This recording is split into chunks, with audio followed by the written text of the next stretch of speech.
Furret learns a lot of moves, and some of those are really good. I'm gonna go over the 10 best in the Furret only metagame Furret used. Let's get straight into it. Hyper Voice might be a surprising choice for number 10 if you realize that Furret has a special attack of 45, but don't let that fool you. Due to the additive nature of EVs, a very specially invested Furret is hitting like a truck. Like a Hot Wheel truck, but it's also important you remember you're crashing into a little action figure, so that's okay. Not only that, but using Hyper Voice can trigger the effect of a throat spray, which raises your special attack by 1 when using a sound-based move. And due to that same sound-based property, it can go through Substitute as well.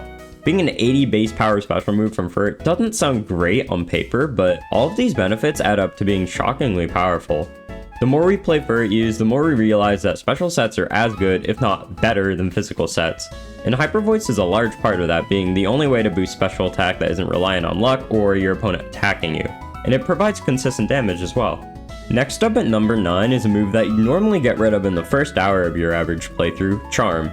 The reason is simple, it doesn't matter how much your opponent boosts, they will always be taking a hit to their attack stat against this move. Now, as stated before, special attacks are quite common too, and of course immune to the stat drop, but almost no team runs exclusively special attacks unless you want to have to coin flip for your life every battle. Let's go ding! Aw dang it! Aw dang it! Aw dang it! Aw dang it!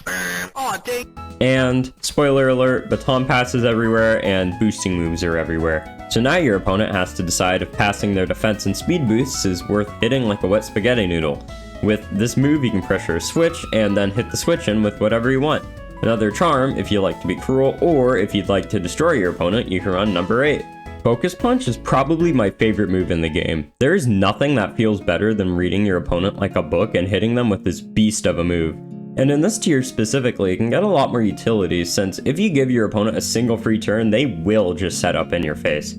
It can also be good with Substitute to almost guarantee you'll land the hit. And let's not forget that all of set hits are going to be super effective most of the time too. Seriously, if your opponent can get in your head with a Focus Punch Furret, the game is over for you. With enough attack investment, it'll be killing all but the bulkiest of Furrets. But of course, the drawback of failing entirely if your opponent attacks you isn't to be taken lightly. You're going to be taking a big chunk of damage for that. It might be the most effective button you can click in some scenarios, but its volatility is what's holding it back from a higher spot. But oh, when it hits, that dopamine is wired directly into your brain. I think I have an addiction. I've been playing Furret use for 35 hours, please help. At number 7, Tidy Up is on the weaker half of moves introduced in Scarlet and Violet, which is to say, damn, this thing is absurd. Not only does it give +1 attack and speed, but it also removes all entry hazards, screens, and substitutes from the field. We should be glad we only got this thing on 3 weak rodents. Yeah, but this metagame doesn't have entry hazards or screens, so how good could it really be? Well, still pretty good. I mean, it's Dragon Dance. Your Furret is about 175% more threatening after one of these. The most straightforward strategy in this tier involves setting up Tidy Up, passing it over and over again, and bashing your opponent with hits until they fall. There's really not much to say that isn't obvious as far as viability goes. What's keeping it from a higher spot on the list is its competition. Furret suffers from perhaps the most severe case of 4 move slot syndrome the Pokemon world has ever seen, and it can be sometimes hard to justify bringing Tidy Up when Agility can straight up double your speed, or Coil can boost your attack, defense, as well as your accuracy.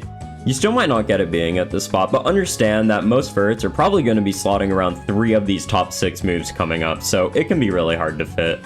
One common theme throughout these moves so far is that they're all exploitable to an extent. Specifically using the number 6 spot on this list, Trick. Your opponent can feel unstoppable once they've hit a few good boosts on their Furret, but Trick is the move that makes the impossible possible. It doesn't matter how many boosts they have if you can manage to trick a choice item onto them. With your Terra Ghost Furret still available, a +4 attack Furret locked into a fighting move has suddenly become a burden.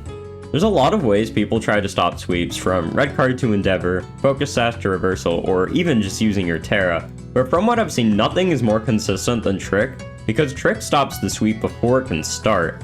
And that's only mentioning one of its use cases. I've seen Flame Orb, I've seen Toxic Orb on Terra Poison, I've seen simply clicking it to steal your opponent's item. It's a great thing to contribute to the massive mind games of Furret use, and hey, sometimes with that choice item, you'll just use the fact that you're stronger or faster than usual too. Number 5 is Brick Break. It's a fighting move with no drawbacks, and that's kind of it, but that's all it really has to be, it just smacks the opponent. The damage can vary quite a lot based on stat spreads, but it'll usually be doing around 35 to 60% unboosted. It seems mundane, but honestly this tier would fall apart without having some sort of consistent fighting move. Having Brick Break is sometimes enough of a deterrent on its own against setting up, and even if it's not, a lot of their team is going to be taking hits for it.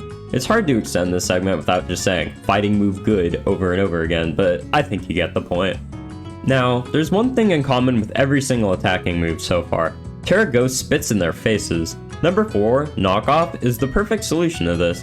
In fact, it will be doing even more damage than a Brick Break against a Ghost type Furret, if said Furret is holding an item. Once again, Furret's weirdly but justifiably insane move pool prevents Furret use from falling apart. If Shadow Claw was the only way to consistently hit Terra Ghost for super effective damage, not a single other Terra type would be more than usable. Everyone say thanks, Knockoff. I trust you did thank it, because otherwise I'm pretty sure Knockoff will plague your home with a swarm of locusts. I just heard that somewhere, sorry, I don't make the rules. Oh yeah, and did I mention it removes your opponent's held item? That's absurd in a metagame where items are so important to the strategy. It's such an amazing blanket counter to any kind of nonsense that it needs to be respected. If I had to choose one attacking move on my physical Furret, it would be Knockoff, which puts it above Brick Break for me. You know, it sure would suck if Furret got close combat, right? Like, that'd make the metagame super boring. Luckily, Furret got stuck with its hipster cousin, Focus Blast, and remember earlier when I said special sets could be argued to be better than physical sets? Yeah, this is the entire reason why. 70 accuracy doesn't feel nice, but this thing hits like a truck. Yeah, an actual truck. It's straight up impossible to live 2 Focus Blasts from a max special attack Specs Furret without the help of an item. It's ridiculously strong. Similar to Brick Break, there isn't a ton to say about it, but honestly, why can Furret even learn Focus Blast? I mean, I definitely like it as part of the meta, but what business does a Furret have locking in so hard that it creates a huge blast of mind energy? We're just lucky the accuracy is that low. It'd be a monster if Furret could boost accuracy or something. Oh wait. Coil is the number 2 spot, and absolutely the best setup move you can use in most situations. With this move, you can just sit on the battlefield, and every turn you become both harder to kill and more easy to kill with. And, as I hinted at, it's even able to be used on special sets. Since one coil increases Focus Blast accuracy to 91%, and another just makes it 100. In fact, I've seen purely special attacking Furrets running this move. It's just, when this game involves keeping up a Baton Pass boost, being able to boost with a move that benefits you in almost every way, that being physically, specially, and defensively, is incredibly strong. Especially combined with just one speed boost, a Furret that has used Coil a couple times has the potential to win a game on its own. Before we get to number 1, which is probably pretty obvious by now, I just want to go over a couple of honorable mentions. Chilling Water was fighting with Charm on this list, but unlike Charm, it only drops attack by 1, which means trading with boosting moves is now usually pretty bad for you, since it will just let the opponent boost their other stats. That being said, a bit of damage can be nice. Amnesia holds a niche because, like I said, Focus Blast is really, really good. It'll just make you live more Focus Blast, and that can be really nice. Super Fang is an interesting move, and one I personally have a lot of faith in. If your opponent is repeatedly passing boosts, just having their health over and over again can really stunt their potential for collecting them. Sucker Punch and Quick Attack are both priority moves, which can be nice, but usually the opponent's defense boost makes them feel pretty flimsy. Quick Attack is a bit more consistent, with the exception of Terra, and Sucker Punch hits harder, but neither managed to crack the top 10 for me. I'm not much of an agility believer, but getting +2 speed is a straight upgrade to in the speed department at least, and the person who placed second in the last Furret Use tournament swears it's better than Tidy Up, so it's worth a mention. Finally, Substitute is a move I've talked about a couple of times in this video, and would probably take number 11. Using it can be risky with Tidy Up just clearing Substitute, but comboed with Focus Punch and or Terra Fairy, it definitely can be a menace. And number 1 is Baton Pass. I mean, of course it's Baton Pass. It's banned in most singles formats, and here it defines the metagame. A batonless team is possible, but it's the equivalent to a Gen 2 team without Snorlax. You're just missing the glue that holds up the foundation of the team. Sure, one Furret getting a Tidy Up or a Coil boost is good, but what about every Furret on the team? It so easily lets you pick the best Furret for any given job, and the metagame would not be the same without it. It often turns battles into a race to pick up momentum faster, or stunt your opponent's own momentum with defensive measures. Not only is it the best move in Furret use, but it's the reason it even exists, honestly. Once again, like Gen 2 Snorlax, the requirement of Baton Pass does not restrict team building, but rather expands it by getting creative with just how you'll serve the opponent's poison today. It's not a stretch to put Baton Pass on every Furret on your team, it's just that good.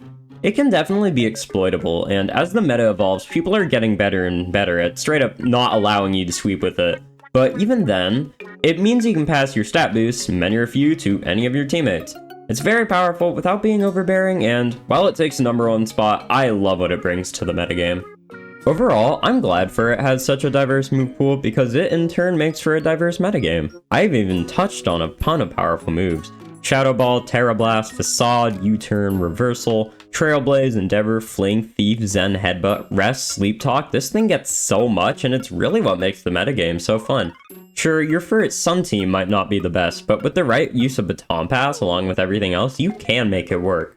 So if you want to try Furret use, go to the link in the description and join the Discord. Like if you liked the video, and subscribe if you want to see more Furret used or competitive Pokemon content.